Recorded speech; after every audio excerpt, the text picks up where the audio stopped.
Tobit. Naalala ni Tobias ang salaping sinabi ng kanyang ama. Kaya tinawag niya si Rafael at sinabi, Azarias, ihanda mo ang 2 kamelyo at kumuha ka ng 4 na alipin. Dalhin mo ang kasulatang ito at pumunta kayo sa Ragis, sa bahay ni Gabael. Ibigay mo sa kanya kasulatan. Kunin mo ang salapi at pasamahin mo siya rito. Sabihin mong kailangan ko siya sa pagdiriwang ng aming kasal. Tiyak na naghihintay ng aking ama.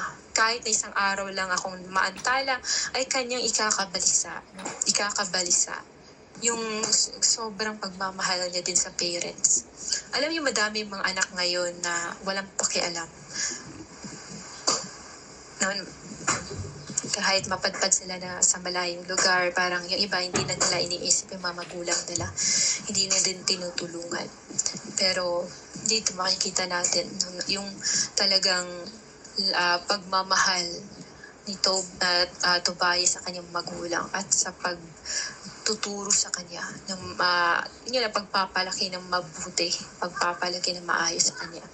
At yun nga, iniisip din niya yung kanyang magulang dahil matanda na. Sinabi niyang ito'y nag-asawa na at inanyayahan siya sa pagdiriwang ng kasal. Inayos agad ni Gabael ang mga supot ng salapi at ikinarga sa mga kamelyo. Kinabukasan, maaga silang umalis at nagtungo sa kasalan. Nang pumasok sila sa bahay ni Ragel, nakita nila si Tobias na nakadulog sa hapag. Agad itong tumayo at binati si Gabael. Lumuluha si Gabael na bumati rin at sinabi, Ikaw ay dakila at mabuting bata, anak ng dakila at mabuting tao. Diba guys? Hindi talaga mapapahiya ang magulang kapag tinuturuan ng mabuting asa ng mga anak. Hindi talaga mahihiya na ang magulang kung ang ginagawa ng mga hindi gumagawa ng mga kasamaan ng kanilang anak. Parang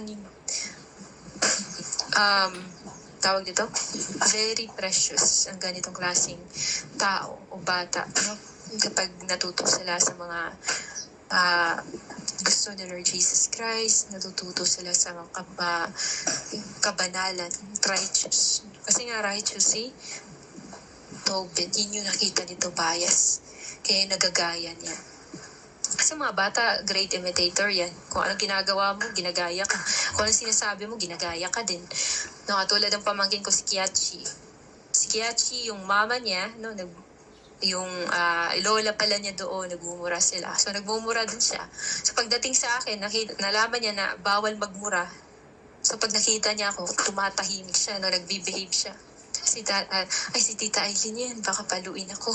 Bawal magmura. Yun, natututo si Kiachi kapag kasama ang isang tao na gumagawa ng mga bagay na para sa Diyos, gagayahin din talaga ng bata. So, kung napapansin niyo sa mga videos namin guys, no, puro bless the Lord oh my soul, kasi alam ni Kiachi, alam ng mga bata dito nakantahin yung kanta na yun. Kaya palagi yung piniplay. Si Kiachi ay 2 years old pero kung magsalita parang matanda. Very clear siya magsalita. Hindi siya bulol. Si Kiachi. Tapos ang galing niyang kumanta ng Bless the Lord. Bless the Lord. So, yun yung mga natutunan nila.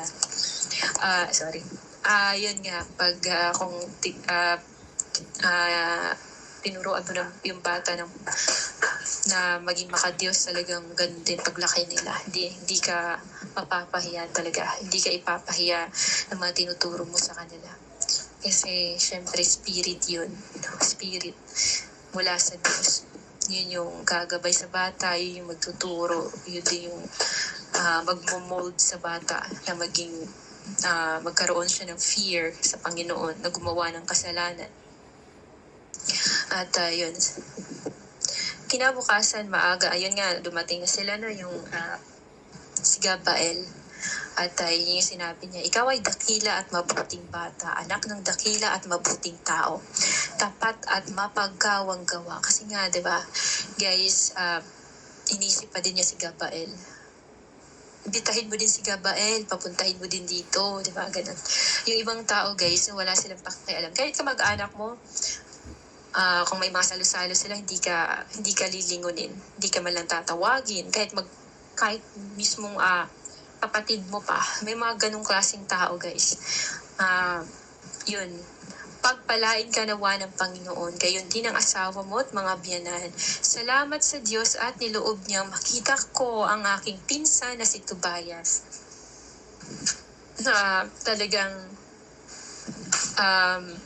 pag mabuting tao ka, irerespeto ka talaga.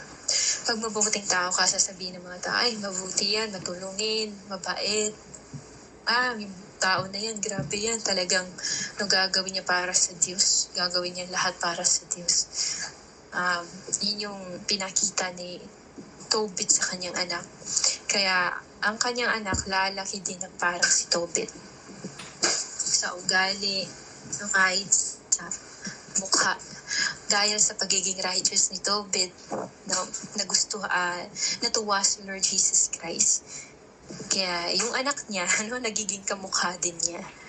Binibless, kumbaga. Nagiging kamukha din niya. Pero kahit sa pinagdaanan naman ni Tobit, yung asawa niya nagre-reklamo na, yun nga, nagre-reklamo na sa nangyayari sa kanya, kahit saan doktor na sila, lumalapit. Ganon talaga. Nakikita niyo ba, guys? Ugali ng babae. Mareklamo. Mareklamo, madaldal. Diba? Kaya doon nga sa Bible, ay sa New Testament, sinabi doon ni Paul, na mas tumahimik daw yung mga babae. Kasi madaldal daw talaga mga babae, guys. Madaldal, maingay.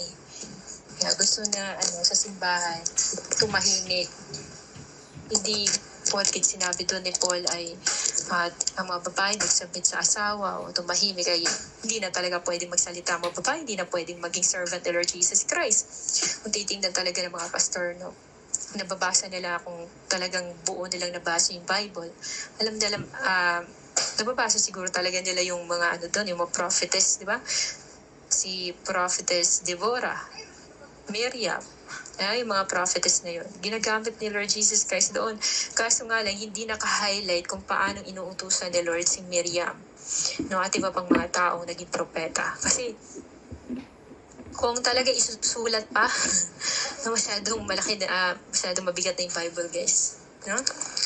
Yung anak ng pinsan sa fire, gulat ako hapon, nagmano sa tapos tinanong ko kung pangalan na diyang bilis sa sumagot.